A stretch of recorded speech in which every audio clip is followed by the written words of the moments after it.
Guys, magandang araw ulit sa inyo. So, naisipan kong gumawa ulit ng video para sa mga mag-aaral pa lang at sa mga hindi pa nakasampa ng barko. Lalo na sa mga mapapabilang sa engine department.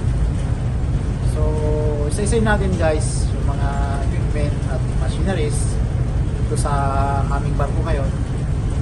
At sa abot ng aking makakaya ay magbigay ako ng konting dagdag kaalaman sa inyo na maaaring yung magamit kapag kayo ay nasa barko.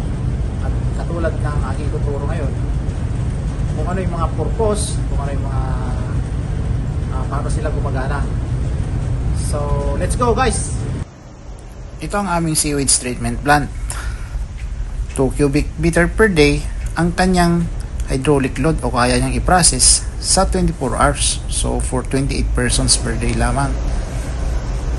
Ang gamit nito ay dito pinaprocess ang ating dumi bago itapon sa o i-discharge sa dagat para iwas pollution. So, meron siyang tatlong stage. Ang stage 1 ay tinatawag na bioreactor. Ayan, parang ganito siya. Dito ay ginigiling o nadudurog sa mga malilit na piraso ang ating mga dumi sa pamutulong ng macerating pump. At ang pangunahing layunin nito ay para magpakilos sa mga aerobic bacteria para magtrabaho. Ang mga bakterya na ito ay nagpapabuti sa kalidad ng tubig sa pamamagitan ng pagbubukas ng mga organic na materials tulad ng carbohydrates, protein at taba na nagiging simpleng compound tulad ng carbon dioxide, water at ammonia na hindi na nakakasama sa kalikasan. Sa stage 2 naman ay tinatawag na settling.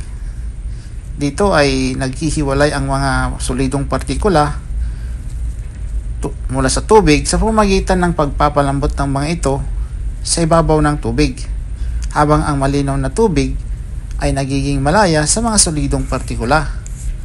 Sa stage 3 naman ay iyan, lintang na malinis ng tubig. Dito maimbag ang mga malinaw na tubig at dito papatayin ang mga harmful na bakterya sa pamamagitan ng UV light at pag-inject ng chlorine.